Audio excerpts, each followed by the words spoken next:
Hello. That was a very quick introduction. Hi, I am Renee Steelman, the host of She Became Visible, and I am just doing a quick live StreamYard to tell you about the podcast that I have coming up. Two things. I want to address the latest BYU address that was given by David Glenn Hatch, and I want to use that as a segue to introduce you to my podcast that I will be airing next week. We normally broadcast on Sunday mornings, but because it is Easter, I am moving it to Monday. I really kind of like Monday. I might be moving it to Mondays permanently, but in the meantime, this coming Monday, which will be, where's my phone? Okay, today is the 7th, 8th, 9th, 10th. I think it's the 11th. Let me check really quick. Monday is the 10th. Okay, so Monday the 10th. Monday the 10th at 10 a.m. Pacific time, I will be interviewing Chanel Achenbach. Many of you may remember her from her Mormon stories that she did in January of this year. She did a long Mormon stories. I think it was 4-part. It might have only been 3, but I think it might have been a 4-part. So there were poor Chanel. I don't know how she sat there for that long, but I'm going to be interviewing her. We're going to be talking about her faith journey, and we're also going to be talking about her feelings of being marginalized and the racism in the Mormon church. And that leads me to my review of the David Glenn Hatch performance, and I will use the word performance, that he gave at BYU Hawaii just a few days ago. And of course, it is blowing up all over the media. But one of the things, and the reason why I wanted to address this, is one of the things that I'm not hearing so far. I have not heard anyone address something that he said. And I couldn't find, I looked, and I'm going to continue looking, so maybe I can find it by next week. I wanted to reference the Neil Maxwell talk that David Hatch referenced in his talk. He quoted from a talk by Neil Maxwell, and in it he made some comments. He was talking about false security, and what he said was, let's say everything is well, everything is so well. Think for a moment about physical appearance.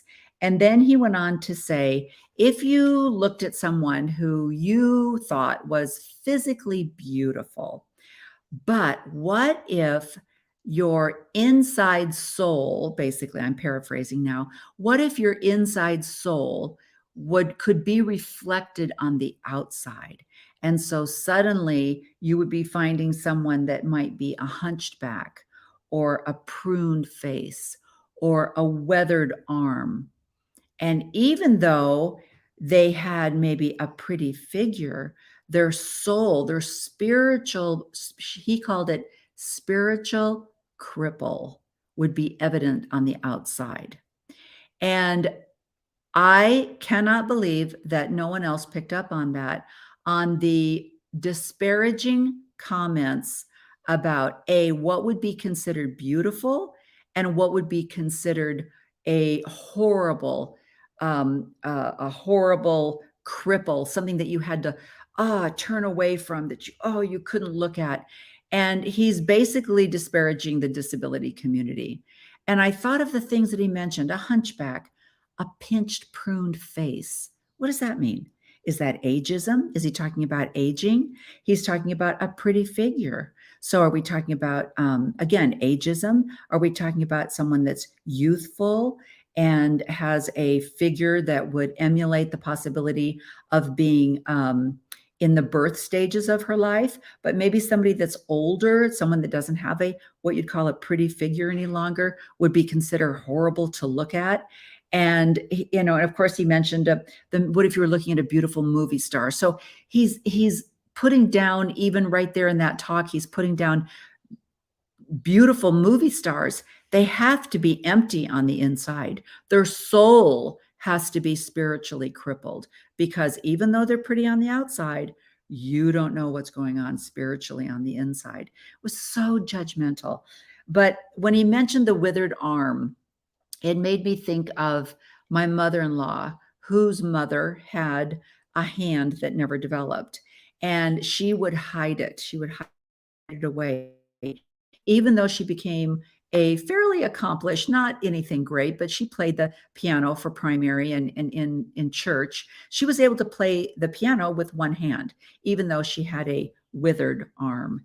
And there were just so many things about that comment that even when I went to some websites to try to find the transcripts of the talk, they actually left that part out because what hit them was the marriage and LGBTQ comments that he made that were very disparaging. But I haven't heard anybody talk about the ableism and the way he was judging disabilities. The reason why that is so central for me is because I had a son that was severely disabled, and he had cerebral palsy. He had severe cerebral palsy. There was not one part of him that was not affected.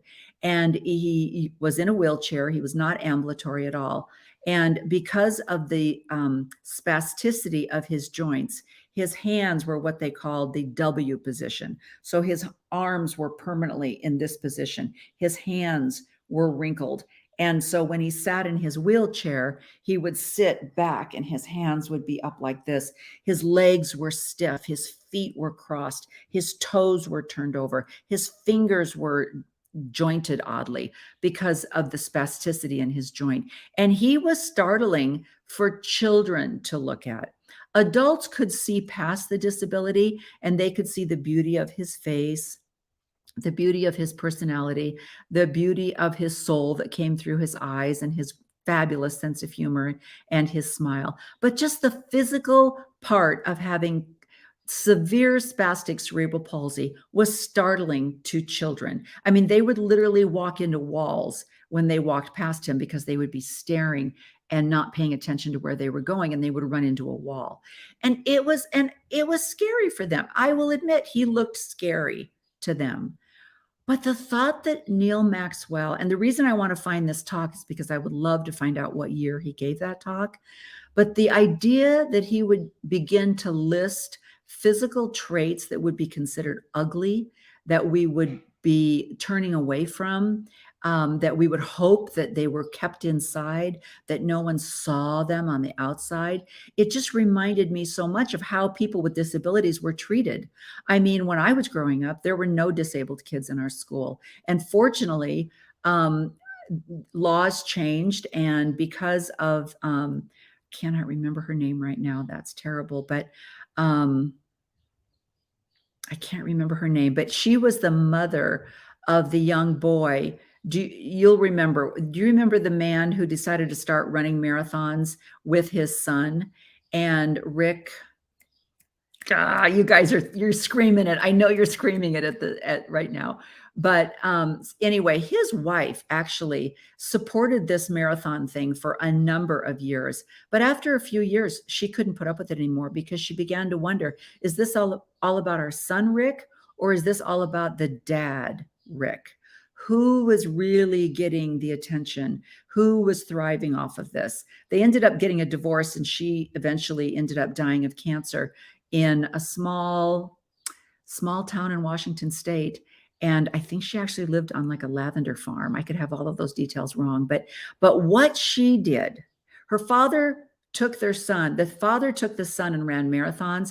And there's like a foundation, a bronze statue, different teams named after him, books written about him, everything written about him. But do you know what she did? She made it possible for my son to go to school.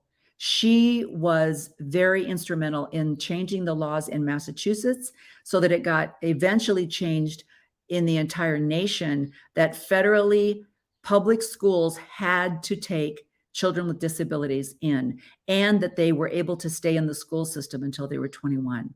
So that's what she did for the community. It's probably a whole nother podcast all in itself. But the fact that my son, And as he aged, his spasticity got worse. So when he was a child and started attending kindergarten, his arms were not up in the W position. They were still down. They were stiff. They were out straight, but they would rest on his wheelchair um, thing that was in front of him. I can't think of that word either. I should eat something before I make these podcasts. But regardless, but as he aged, his spasticity got worse. His joints, his legs would pull away, and he lived a very painful and horrible life. But regardless, he was loved. He was loved. And guess what? We didn't know what was inside that soul. All we could judge was from his outside physical appearance. And the love and the joy that he transmitted through his eyes, through his smile, through his laugh, we knew who he was by his physical appearance. So the idea that Neil Maxwell would write a talk about judging people, I know he probably meant it to be not judging people, but the fact that he wrote a talk about judging people by how they looked, their pretty figure, a popular movie star, a beautiful face, how you could judge that, but you don't know what's inside that soul. Their soul is spiritually crippled. Those are the words that they used, spiritually crippled. I was absolutely dumbfounded when I heard that talk. I'd like to talk a little bit more about it, but it leads me into the marginalized.